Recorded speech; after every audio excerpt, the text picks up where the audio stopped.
ತುಳುನಾಡ ಸಿರಿ N V Rao ಅವರ ತುಳು ಪಾರ್ದನ ಆಧಾರಿತ ಜಾನಪದ ಕಾದಂಬರಿ.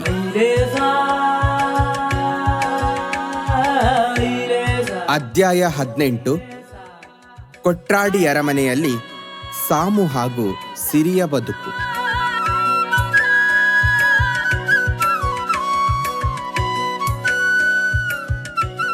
ಸಿರಿ ಬಂದು ಹೊಕ್ಕ ಮೇಲೆ ಕೊಟ್ರಾಡಿ ಅರಮನೆಗೆ ಹೊಸ ಭಾಗ್ಯ ಬಂದಂತಾಯಿತು.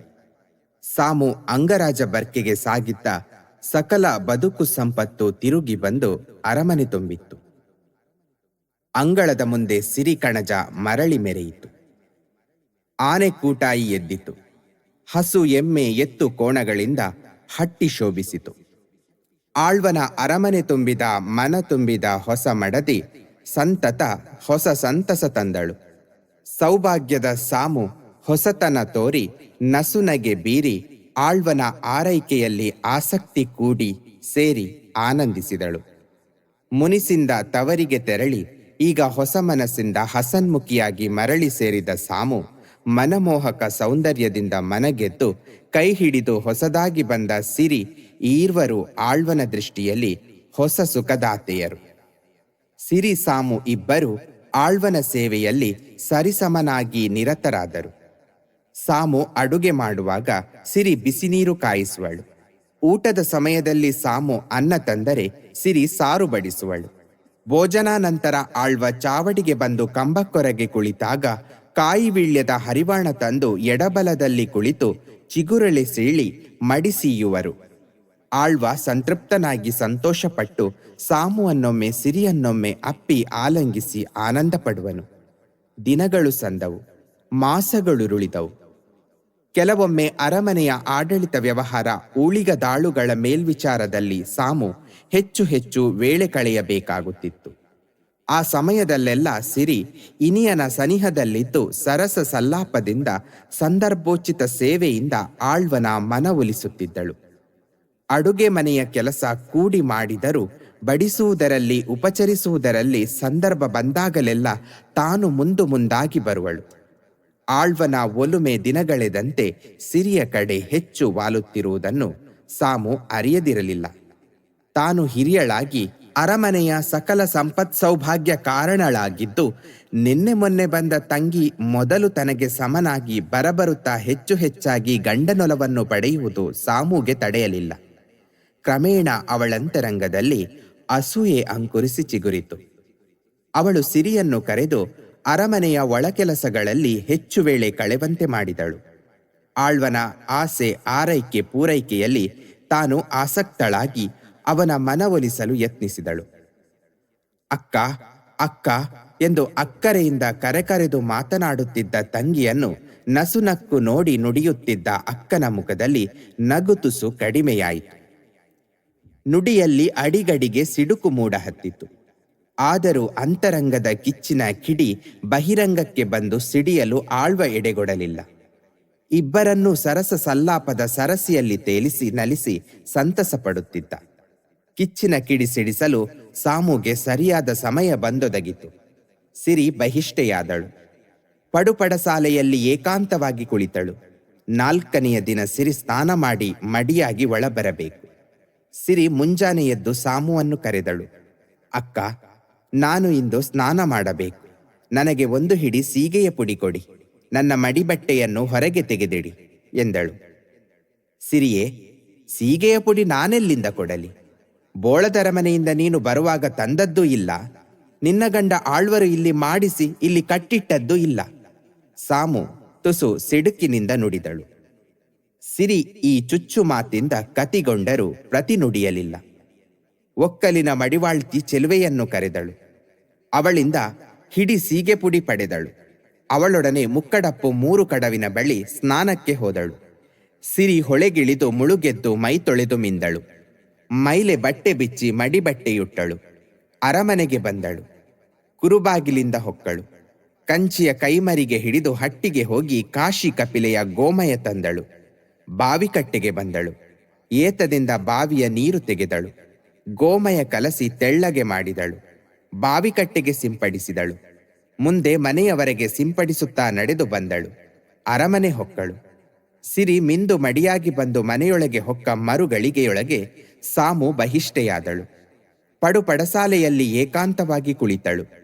ಅನಿವಾರ್ಯವಾಗಿ ಆಳ್ವನಿಂದ 3 ದಿನ ದೂರವಾದಳು. ಮಾರನೆಯ ಮುಂಜಾನೆ ಸಿರಿ ಐನೀರು ಮಿಂದು ಶುಭ್ರಳಾಗಿ ಬಂದು ಶುಭ್ರ ವಸ್ತ್ರಾಲಂಕೃತೆಯಾದಳು.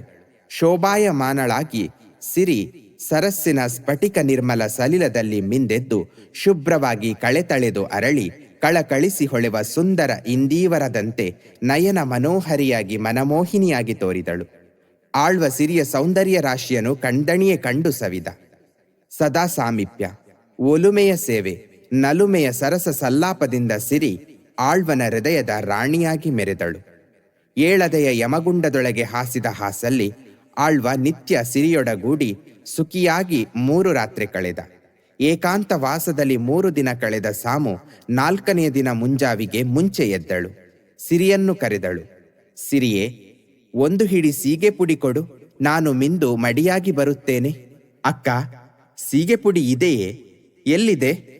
ಪಡುಕರಿ ಅಟ್ಟದಲ್ಲಿ ಕಟ್ಟಿಟ್ಟ ಮುಡಿ ಸೀಗೆ ಪುಡಿ ಇದೆ, ಅದರಿಂದ ಒಂದಿಷ್ಟು ತೆಗೆದುಕೊಡು. ಅಕ್ಕ, ನಾನು ಸೀಗೆ ಪುಡಿ ಕೇಳಿದಾಗ ನೀನು ಬೋಳದರ ಮನೆಯಿಂದ ತಂದದ್ದೂ ಇಲ್ಲ, ನಿನ್ನ ಗಂಡ ಕಟ್ಟಿಟ್ಟಿದ್ದೂ ಇಲ್ಲ ಎಂದಿರಿ. ಈಗ ಮುಡಿಯಿಂದ ತೆಗೆದುಕೊಡು ಎನ್ನುವಿರಿ. ಏನು ಅಂಗರಾಜ ಬರ್ಕೆಯಿಂದ ತಂದಿರುವಿರೋ? ಹೇಗಾದರೂ ಇರಲಿ, ಕೊಡುತ್ತೇನೆ ಎಂದು ಸಿರಿ ಒಳ ನಡೆದಳು. ಮುಡಿ ಬಿಚ್ಚಿದಳು. 1 ಹಿಡಿ ಸೀಗೆ ಪುಡಿ ತಂದಿತ್ತಳು. ಸಾಮು ಮುಕ್ಕಡಪ್ಪು 3 ಕಡವಿಗೆ ಸ್ನಾನಕ್ಕೆ ಹೋದಳು. ಆಳೆತ್ತರ ಆಳದ ಹೊಳೆಯಲ್ಲಿ ಕಾಲಡಿ ಮುಳುಗುವಷ್ಟೂ ನೀರಿಲ್ಲ. ಮುಕ್ಕಡಪ್ಪು ಕಡವಿಂದ ಪೆರ್ಗುಂಡಿಯವರೆಗೆ ಸಾಮು ನೀರರಸಿಕೊಂಡು ನಡೆದಳು. ಎಲ್ಲೆಲ್ಲೂ ನೀರಿಲ್ಲ. ಕಣ್ಣಿಗೆ ಕಾಣುವ ನೀರು ಹೊಳೆಗಿಳಿದರೆ ಮಾಯ. ಹೊಳೆಯೆಲ್ಲ ಸುತ್ತಿದರೂ ಮೈಯ ಕೊಳೆ ತೊಳೆದು ಮೀಯಲು ನೀರಿಲ್ಲದಂತಾಯಿತು. ಸಾಮು ಕಳವಳಪಟ್ಟಳು, ಕಂಗೆಟ್ಟಳು. ಉಗೆದೊಟ್ಟು ಮಡಿವಾಳ್ತಿ ಮನೆಗೆ ಹೋದಳು. ಅಲ್ಲಿಯ ಬಾವಿಯಲ್ಲೂ ನೀರಿಲ್ಲ. ನಟ್ಟಿತ್ಲ ಬಿರುವನನ್ನು ಕರೆಸಿದಳು. ಕೆಂದೆಂಗಿನ ಗೊನೆಗೊನೆ ಎಳನೀರು ಕಡಿಸಿ ಕೆತ್ತಿಸಿದಳು. ಆ ನೀರಲ್ಲಾದರೂ ಮೈಯ ಹೊಲೆ ತೊಳೆಯಲೆಳಸಿದಳು. ಎಳನೀರೆಲ್ಲ ಹೊಟ್ಟಾಗಿ ಹೋಗಿವೆ. ಸಾಮು ಮುಂದುಗಾಣದೆ ನೊಂದಳು. ಇದೆಲ್ಲ ಸಿರಿಯ ಮಾಯೆ ಎಂದರಿತಳು. ಅಂಗರಾಜ ಬರ್ಕೆಗೆ ಆಳು ಕಳುಹಿಸಿ ಬಾಮುಕಿಲ್ಲೆಯನ್ನು ಬರಮಾಡಿದಳು. ಆಳ್ವನಿಗರುಹಿ ಮರುಗಿದಳು. ಆಳ್ವ ಸಿರಿಯನ್ನು ಕರೆದು ಸಾಂತ್ವನಗೊಳಿಸಿದ. ಅಕ್ಕನ ಚಿಕ್ಕ ತಪ್ಪನ್ನು ಮನ್ನಿಸಿ ಮರೆತು ಒಪ್ಪತಪ್ಪವಾಗಿರಬೇಕೆಂದು ಒತ್ತಾಯಿಸಿದ. ಬಾಮುಕಿಲ್ಲೆ ಕೂಡಲೇ ಕೊಟ್ರಾಡಿಗೆ ಬಂದ. ಸಾಮು ಅವನ ಬಳಿ ಬಂದು, ಅಣ್ಣ, ಅಂದು ಸಿರಿಯನ್ನು ಕೈ ಹಿಡಿದು ಕೊಟ್ರಾಡಿಗೆ ಕರೆದುಕೊಂಡು ಬರುವಾಗ ಅಕ್ಕ ತಂಗಿಯರು ಒಪ್ಪತಪ್ಪವಾಗಿರಬೇಕೆಂದಿರಿ. ಇಂದು ನಾನು ಮಿಂದು ಮಡಿಯಾಗದಂತೆ ಅವಳು ಮಾಡಿದ್ದಾಳೆ ಎಂದು ಕಂಬನಿಗರೆದಳು. ಬಾಮುಕಿಲ್ಲೆ ಸಿರಿಯನ್ನು ಕರೆದು, ಸಿರಿಯೇ, ನನಗೆ ನೀವಿಬ್ಬರು ತಂಗಿಯರು. ನಿನ್ನಕ್ಕ ಸಾಮು ನೀರಿಲ್ಲದೆ ಮಿಂದು ಮಡಿಯಾಗುವಂತಿಲ್ಲ. ಅವಳ ಸ್ನಾನಕ್ಕೆ ನೀರೊದಗಿಸು ಎಂದು ಒತ್ತಾಯಿಸಿದ. ಅಣ್ಣ, ನಾನು ಸ್ನಾನಕ್ಕೆ ಹೊರಟು 1 ಹಿಡಿ ಸೀಗೆ ಪುಡಿ ಕೊಡಿ ಎಂದಾಗ ಬೋಳದರ ಮನೆಯಿಂದ ನೀನು ಬರುವಾಗ ತಂದದ್ದೂ ಇಲ್ಲ, ನಿನ್ನ ಗಂಡ ಕಟ್ಟಿಟ್ಟಿದ್ದೂ ಇಲ್ಲ ಎಂದು ಹಂಗಿಸಿ ಕಳುಹಿಸಿದರು. ಅಕ್ಕ ಹೀಗೆ ಮಾಡಿದ್ದು ಸರಿಯೇ? ಅವರು ಮಿಂದು ಮಡಿಯಾಗಿ ಬರುವ ಚಂದ ನೋಡಬೇಕೆಂದೇ ನೀರು ಮಾಯ ಮಾಡಿರುವೆ. ಬಾಮುಕಿಲ್ಲೆ ಸಾಮುವನ್ನು ಕರೆದು, ಸಾಮು, ನೀನು ಸಿರಿಗೆ ಹೀಗೆ ಮಾಡಿದ್ದು ತಪ್ಪು. ನಿನ್ನ ತಪ್ಪನ್ನು ಮರೆತು ಸಿರಿಯನ್ನು ದೂರುವೆಯಲ್ಲ. ಅವಳು ಒಡಹುಟ್ಟಿದವಳೆಂದು ಭಾವಿಸಿ ಪ್ರೀತಿಸು. ನೀನು ಹಿರಿಯಳು. ತಂಗಿಯ ಯೋಗಕ್ಷೇಮ ಸುಖ ಕಷ್ಟಗಳನ್ನು ನೋಡಿಕೊ ಎಂದು ಬುದ್ಧಿವಾದ ಹೇಳಿದ.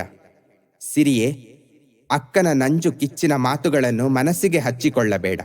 ಅವಳು ಮಿಂದು ಬರುವಂತೆ ಮಾಡು ಎಂದು ಬಾಮುಕಿಲ್ಲೆ ಸಿರಿಗೆ ಹೇಳಿದ.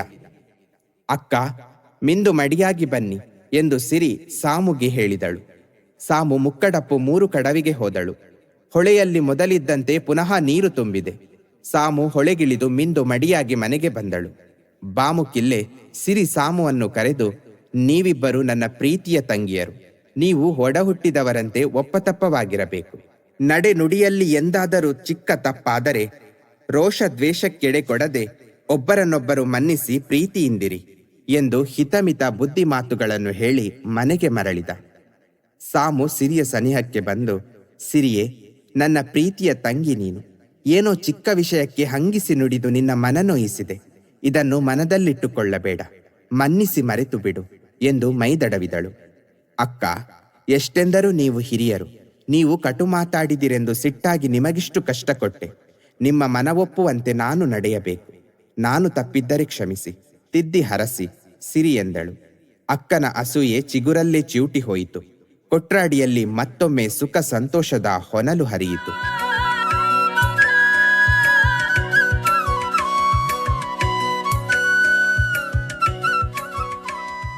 ಸಂಜೆಯ ಹೊತ್ತಿಗೆ ಅಕ್ಕ ತಂಗಿಯರಿಬ್ಬರು ಅಂಗಸಿಂಗಾರ ಮಾಡಿಕೊಂಡು ಆಳ್ವನ ಆಗಮನವನ್ನು ನಿರೀಕ್ಷಿಸುತ್ತಿದ್ದರು.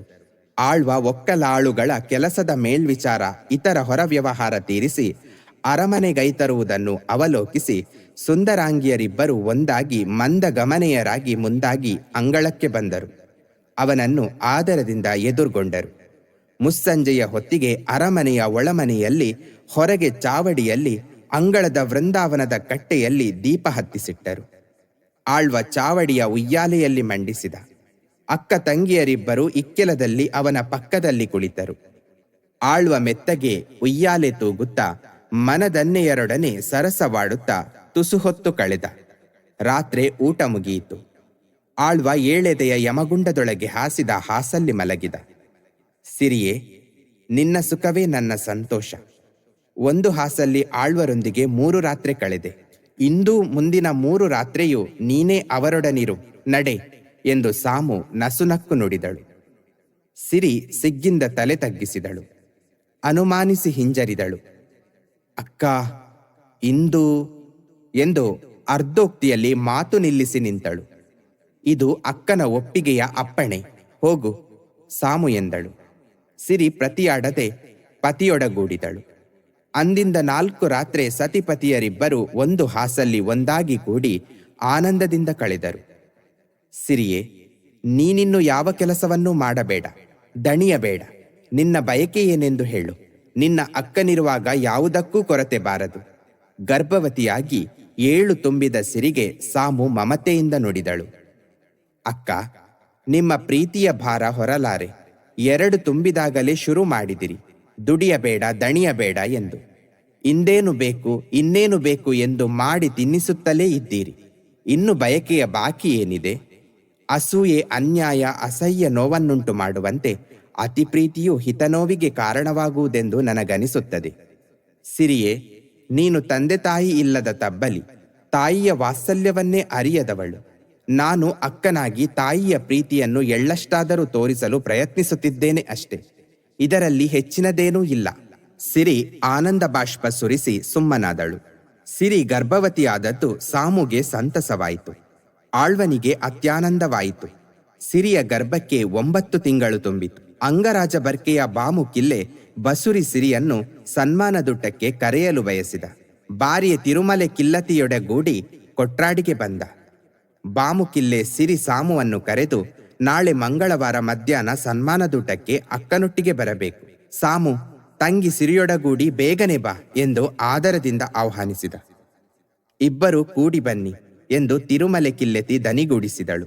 ಬಾಮುಕಿಲ್ಲೆ ಆಳ್ವನೊಡನೆ, ಬಾವಯ್ಯ, ನನ್ನ ಮೋಕೆ ಮೋಹನದ ತಂಗಿಯರು ನಾಳೆ ಮಧ್ಯಾಹ್ನದ ಸನ್ಮಾನದೂಟಕ್ಕೆ ಬರಬೇಕು, ಬೇಗನೆ ಬರುವಂತೆ ಕಳುಹಿಸಿ ಎಂದ. ಇಬ್ಬರು ಕೂಡಿ ಬರಲಿ ಎಂದು ತಿರುಮಲೆ ಕಿಲ್ಲೆತಿ ದನಿಗೂಡಿಸಿದಳು. ಸತಿಪತಿಯರು ಅಂಗರಾಜ ಬರ್ಕೆಗೆ ಹಿಂತೆರಳಿದರು.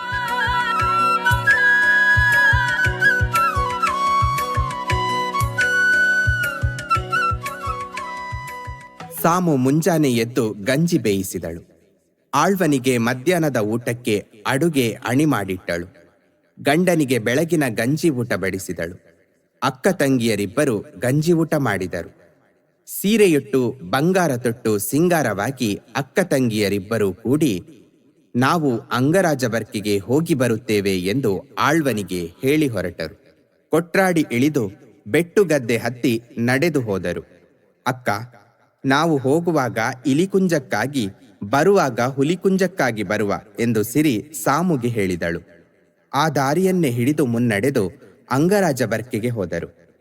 ಅಕ್ಕ ತಂಗಿಯರಿಬ್ಬರು ದೂರದಲ್ಲಿ ಬರುವ ಚಂದವನ್ನು ನೋಡಿ ಬಾಮುಕಿಲ್ಲೆ ಬಾರಿಯ ತಿರುಮಲೆ ಕಿಲ್ಲೆತಿ ಹರುಷದಿಂದ ಹಿಗ್ಗಿದರು. ಮನೆಯಂಗಳ ಮುಟ್ಟಿದೊಡನೆ ಗಿಂಡಿ ನೀರು ಕೊಟ್ಟು ಸ್ವಾಗತಿಸಿದರು. ಇಬ್ಬರು ಕೈಕಾಲು ಮುಖ ತೊಳೆದುಕೊಂಡರು. ಸಿರಿಬಾಗಿಲು ಗಿಳಿಬಾಗಿಲು ಹೊಕ್ಕರು. ಬಣ್ಣಲ್ಲ ಚಾವಡಿಯಲ್ಲಿ ಹಾಸಿದ ಒಲಿಚಾಪೆಯ ಮೇಲೆ ಕುಳಿತರು. ತಿರುಮಲೆ ಕಿಲ್ಲೆತಿ ಅಸರಿಗೆ 2 ಗಿಂಡಿ ಹಾಲು ತಂದಿಟ್ಟಳು. ಸಿರಿ ಸಾಮು ಕುಡಿದು ತ್ರಿಷೆ ತೀರಿಸಿಕೊಂಡರು. ನಡೆದು ಬಂದ ದಣಿವಾರಿಸಿಕೊಂಡರು. ಒಳಮನೆಯಲ್ಲಿಟ್ಟ 2 ಕರಿಮಣೆಗಳ ಮುಂದೆ ಬಾಳೆಯ 2 ಕೊಡಿ ಎಲೆಗಳನ್ನಿಟ್ಟರು. ಅಕ್ಕ ತಂಗಿಯರಿಬ್ಬರನ್ನು ಮಣೆಯಲ್ಲಿ ಕುಳ್ಳಿರಿಸಿದರು. ತಿರುಮಲೆ ಕಿಲ್ಲೆತಿ ಬಗೆ ಬಗೆಯ ಭಕ್ಷ್ಯ ಭೋಜ್ಯಗಳನ್ನು ಬಡಿಸಿ ಉಪಚರಿಸಿ ಸನ್ಮಾನಿಸಿದಳು. ಸಿರಿಸಾಮು ಊಟ ಮುಗಿಸಿ ಬಣ್ಣಲ್ಲ ಚಾವಡಿಗೆ ಬಂದರು. ಹಾಸಿದ ಚಾಪೆಯ ಮೇಲೆ ಕುಳಿತರು. ತಿರುಮಲೆ ಕಿಲ್ಲೆತಿ ವೀಳ್ಯದ ಹರಿವಾಣದಲ್ಲಿ ಕಾಯಿವೀಳ್ಯ ತಂದಿತ್ತಳು. ಇಬ್ಬರು ವೀಳ್ಯ ತಿಂದ ತರುವಾಯ ಒಳಬಂದು ತುಸು ಹೊತ್ತು ವಿರಮಿಸಿದರು. ಸಿರಿ ಸಾಮು ಅಂದು ಅಂಗರಾಜ ಬರ್ಕೆಯಲ್ಲಿದ್ದು ಮರುದಿನ ಕೊಟ್ರಾಡಿಗೆ ಹೋಗಬೇಕೆಂದು ಬಾಮುಕಿಲ್ಲೆ ಒತ್ತಾಯಿಸಿದ. ಅಣ್ಣ, ನಾವು ಬೇಗನೆ ಬರುವೆವೆಂದು ಹೇಳಿ ಮನೆಯಲ್ಲಿ ಗಂಡಸರೊಬ್ಬರನ್ನೇ ಬಿಟ್ಟು ಬಂದವರು. ಇಲ್ಲಿ ತಡೆಯುವುದು ಸರಿಯಲ್ಲ, ನಾವು ಹೊರಡುವೆವು ಎಂದು ಅಕ್ಕ ತಂಗಿಯರು ಒಕ್ಕೂರಲಿಂದ ಹೇಳಿದರು. ಸಿರಿ ಸಾಮು ಅಣ್ಣ ಅತ್ತಿಗೆಯರ ಅಡಿಗೆರಗಿ ಆಶೀರ್ವಾದ ಪಡೆದರು. ಅರಮನೆಯಿಂದ ಹೊರಟರು. ಹುಲಿಕುಂಜದ ದಾರಿಯಾಗಿ ಬಂದರು. ನಡೆದು ಬರುವಾಗ ಬಳಲಿ ಬಸವಳಿದು ಬಸಳೆಯಂತೆ ಬಾಡಿದ ಸಿರಿ ನಡುದಾರಿಯಲ್ಲಿ ತಡೆದು ನಿಂತಳು. ಅಕ್ಕ, ಮುಂದೆ ನಡೆಯಲಾರೆ, ಹೊಟ್ಟೆಯಲ್ಲಿ ತಡೆಯಲಾರದ ನೋವು ತೋರುತ್ತಿದೆ. ಅಕ್ಕ, ನೋವು ನೋವು ಸಹಿಸಲಾರೆ ಎಂದು ಕುಸಿದು ಕಾಲು ನೀಡಿ ಕುಳಿತಳು. ನಿರ್ಜನ ಪ್ರದೇಶ, ಕಾಲುದಾರಿ, ಹತ್ತಿರ ಮನೆಗಳಿಲ್ಲ, ತನಗೆ ಹೆರಿಗೆಯ ಅರಿವಿಲ್ಲ. ಈ ಸಂಕಟ ಸಮಯದಲ್ಲಿ ಸಾಮು ಮುಂದುಗಾಣದೆ ಕಂಗೆಟ್ಟಳು. ಆದರೂ ಧೃತಿಗೆಡದೆ ಸಿರಿಯನ್ನು ಸಂತೈಸಿದಳು. ಅಜ್ಜರ ಚಿತ್ತ, ಲೋಕನಾಡ ದೇವರ ಆಧಾರ, ಬ್ರಹ್ಮರ ಅಪ್ಪಣೆಯಿಂದ ಸುಖಪ್ರಸವವಾಗಲಿ ಎಂದು ನೋವು ಸಹಿಸುತ್ತಾ ಸಿರಿ ಭಕ್ತಿಯಿಂದ ಪ್ರಾರ್ಥಿಸಿದಳು. ತುಸು ಹೊತ್ತಲ್ಲಿ ಸಿರಿಗೆ ಪ್ರಸವವಾಯಿತು. ಸನಿಹದ ಸಣ್ಣ ತೋಡಲ್ಲಿ ಸಿರಿ ಹೆಣ್ಣು ಶಿಶು ಹೆತ್ತಳು. ನೋವು ಕಳೆದು ದಣಿವು ತಣಿದು ನಿಟ್ಟುಸಿರು ಬಿಟ್ಟಳು. ಮೆಲ್ಲನೆ ಕತ್ತೆತ್ತಿ ಸಮಾಧಾನದಿಂದ ಸಾಮುವಿನ ಮುಖ ನೋಡಿದಳು. ಸಿರಿ ಮರುಕ್ಷಣದಲ್ಲಿ ಒಂದು ಕಂಗನ್ನು ನಿರ್ಮಿಸಿದಳು. ಅಕ್ಕ, ಅಲ್ಲಿ ನೋಡಿ, ಒಂದು ಕಂಗನ್ನು ನಿರ್ಮಿಸಿದ್ದೇನೆ. ಅದರಿಂದ ಉದುರಿದ ಒಂದು ಹಾಳೆಯನ್ನು ತಂದು ಅದರಲ್ಲಿ ಮಗುವನ್ನು ಮಲಗಿಸಿರಿ ಎಂದಳು. ಸಾಮು ಕಂಗಿನ ಹಾಳೆಯನ್ನು ತಂದಳು. ಸಿರಿ ಎದ್ದು ಕುಳಿತಳು. ಮುದ್ದು ಮಗುವಿನ ಮುಖವನ್ನು ಕಣ್ದಣಿಯೇ ಕಂಡಳು. ಎತ್ತಿ ಮುತ್ತಿಟ್ಟಳು. ಮಿದುವಾಗಿ ಎದೆಗಪ್ಪಿಕೊಂಡಳು. ಸಾಮುವನ್ನು ಹತ್ತಿರ ಕರೆದಳು. ಮಗುವನ್ನೆತ್ತಿ ಮತ್ತೊಮ್ಮೆ ಮುತ್ತಿಟ್ಟು ಅವಳ ಕೈಗೆ ಕೊಟ್ಟಳು. ಮಗುವಿಗೆ ಸೊನ್ನೆ ಎಂದು ಹೆಸರಿಟ್ಟಳು. ಅಕ್ಕ, ನಾನಿನ್ನು ಕೊಟ್ರಾಡಿಗೆ ಹಿಂದಿರುಗಿ ಬರಲಾರೆ. ನನ್ನ ಬದುಕಿನ ಕೊನೆಯಾಯಿತು. ನನ್ನ ಮಗ ಕುಮಾರನಿಗೆ ಕೊಟ್ಟ ಮಾತಿನಂತೆ ಇಲ್ಲಿ ಮಾಯವಾಗಿ ಬೊಲ್ಯೊಟ್ಟಿಗೆ ಹೋಗಿ ಅವನ ಜೊತೆ ಸೇರುತ್ತೇನೆ. ನೀವು ಕೊಟ್ರಾಡಿಗೆ ಹೋಗಿ ಈ ಮಗುವನ್ನು ನಮ್ಮ ಗಂಡನ ಕೈಗೆ ಕೊಡಿ. ಕಾನಬೆಟ್ಟು ಅಜ್ಜ ಚಂದಯ್ಯ ಹೆಗಡೆಯವರಿಗೆ ಕೊಡಲು ಹೇಳಿ. ಇದು ಸಿರಿಹೆತ್ತ ಹೆಣ್ಣು ಮಗು ಸೊನ್ನೆ. ಅವರು ಪ್ರೀತಿಯಿಂದ ಸಾಕಿ ಸಲಹಬೇಕೆಂದು ನನ್ನ ಕೊನೆಯ ಆಸೆಯನ್ನು ತಿಳಿಸಲು ಹೇಳಿ. ಅಲ್ಲಿಗೆ ನಿಮ್ಮ ಬದುಕಿನ ಕೊನೆಯಾಗಲಿ. ಹೆತ್ತ ಸೂತಕದ ಸ್ನಾನಕ್ಕಾಗಿ ನಾನು ಕಲ್ಲಾಡಿಯ ಬನದ ಹತ್ತಿರ ಹೊಳೆಯ ಬಳಿ ಬರುತ್ತೇನೆ. ನೀವು ಸತ್ತು ದೈವವಾಗಿ ಪಿಲೆನೀರು ಮೀಯಲು ಬನ್ನಿ. ಅಲ್ಲಿ ಮಾಯಾರೂಪದಲ್ಲಿ ಭೇಟಿಯಾಗೋಣ ಎಂದು ಸಿರಿ ಸಾಮುಗೆ ಹೇಳಿದಳು. ಅಜ್ಜರ ಚಿತ್ತ, ಲೋಕನಾಡ ದೇವರ ಆಧಾರ, ಬ್ರಹ್ಮರ ಅಪ್ಪಣೆಯಿಂದ ನಾನು ಮಾಯವಾಗಬೇಕು ಎಂದು ಧ್ಯಾನಿಸಿ ಸಿರಿ ನಿಮೀಲಿತನನೆಯಾಗಿ ನಿಂತಳು. ತಕ್ಷಣ ಮಾಯವಾದಳು. ಸತ್ಯದ ಸಿರಿಯ ಅಗಲಿಕೆಯಿಂದ ಸಾಮು ದುರ್ಬರ ದುಃಖ ಸಂತಪ್ತೆಯಾದಳು. ನೊಂದ ಮನದಿಂದ ಖಿನ್ನವದನೆಯಾಗಿ ಮಗು ಸೊನ್ನೆಯನ್ನೆತ್ತಿಕೊಂಡು ಮುನ್ನಡೆದಳು. ಕೊಟ್ರಾಡಿ ಮುಟ್ಟಿದಳು. ಅರಮನೆಯ ಅಂಗಳಕ್ಕೆ ಬರುವಾಗಲೇ ಮಗುವಿನ ಅಳು ಕೇಳಿ ಆಳ್ವ ಚಾವಡಿಯಿಂದ ಕೆಳಗಿಳಿದು ಬಂದ. ಸಾಮು ಒಬ್ಬಳೇ ಬಂದಿದ್ದಾಳೆ. ಕಳೆಗುಂದಿದ ಮುಖ, ಕೈಯಲ್ಲಿ ಅಳುತ್ತಿರುವ ಮಗು. ಆಳ್ವ ಅಚ್ಚರಿಪಟ್ಟ, ಬೆಚ್ಚಿ ಬೆರಗಾದ, ಕಳವಳಗೊಂಡ. ಸಾಮು ಸಾಮು, ಸಿರಿಯಲ್ಲಿ ಸಿರಿಯಲ್ಲಿ ಎಂದು ಕಳಕಳಿಯಿಂದ ಕೇಳಿದ. ಮರುಕಳಿಸಿದ ಅತಿ ದುಃಖದಿಂದ ಸಾಮುಗೆ ಮಾತು ಬಾರದಾಯಿತು. ಅಳುತಳುತ ಬಾಷ್ಪ ದಾರಾಸಿಕ್ತ ಕಪೋಲಳಾಗಿ ಒಳನಡೆದು ಕುಳಿತಳು.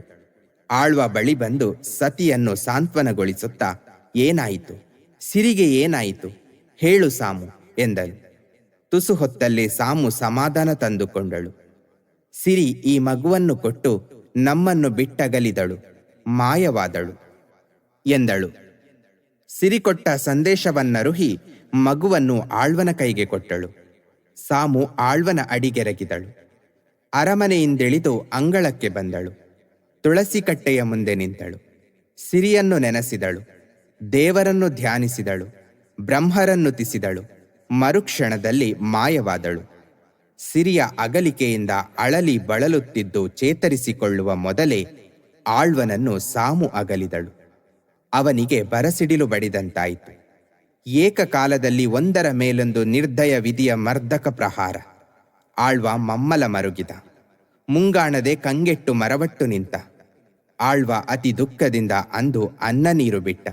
ಗಳಿಗೆಗೆ ಎದ್ದಳುವ ಎಳೆ ಹಸುಳೆಯನ್ನು ಎತ್ತಿ ಸಂತೈಸುತ್ತಾ ತಟ್ಟಿ ಮಲಗಿಸುತ್ತಾ ನಿದ್ದೆಗೆಟ್ಟು ಆ ರಾತ್ರಿ ಕಳೆದ.